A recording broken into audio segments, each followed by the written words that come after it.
My name is David Daniel Ball, and these are the headlines for Saturday, the 23rd of October 2010. And today's tune is Sir James Maxwell Ramsay, a former governor of Queensland. And a Bible quote, "A man finds joy in giving an apt reply, and how good is a timely word." Proverbs 15:23. And in headlines from Fox, the whistleblower website publishes about 400,000 war documents detailing civilian casualties, detainee abuse, and Iran's role aiding militias in what the Pentagon warns could endanger Iraqi informants and give the enemy new insights. Police hope DNA from Zara Claire Baker's mattress found in a landfill after being thrown out by her parents around the time of her disappearance will help them find the 10-year-old girl. Despite the failure of several states to mail absentee ballots 45 days before the election day, the government agency assisting overseas voters says it's not too late to send in ballots.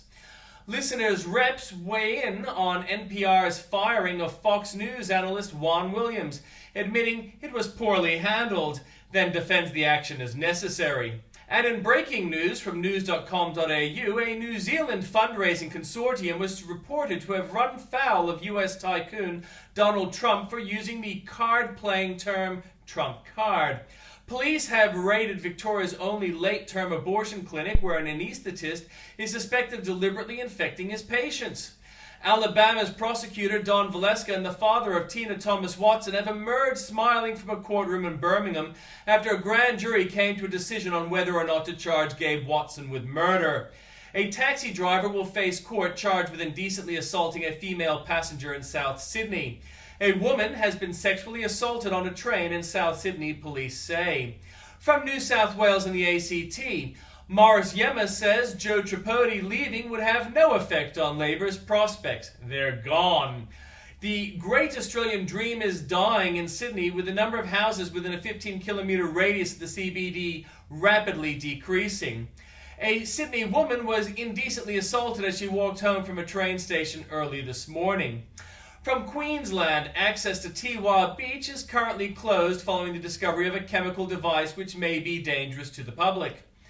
And legal counsel are refusing to confirm indications that Gabe Watson has been ordered to stand trial in the U.S. charged with killing his wife on their honeymoon. A 26-strong squad will be hired to track down more than $38 million in wages overpaid to Queensland health staff during the payroll debacle.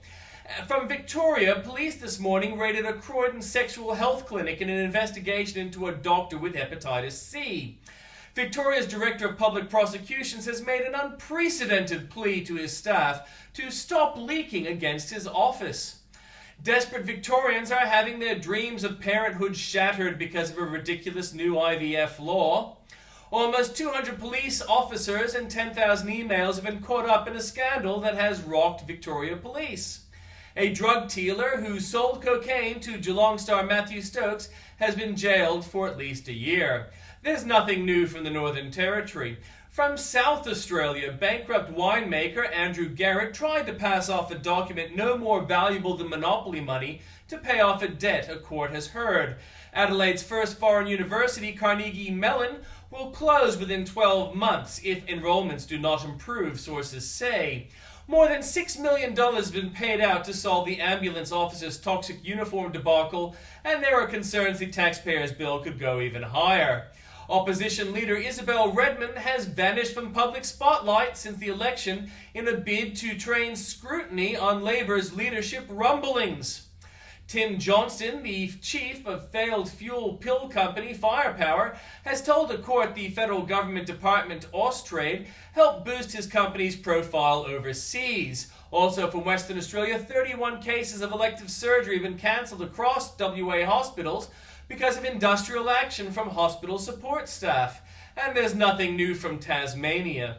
From the Journalist Corner, Juan Williams hosts the O'Reilly Factor. Riots ravage Europe over the retirement age.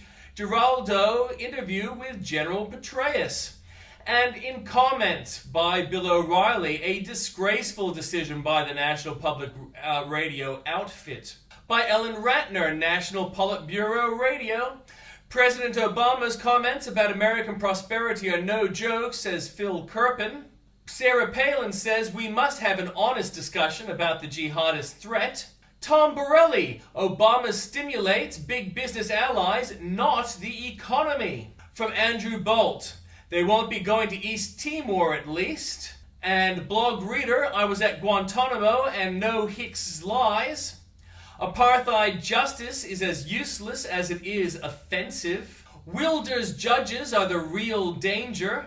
Why does one sexual orientation earn you a greater say? 3 degrees of foolishness. Cool it, and more for you there at the link.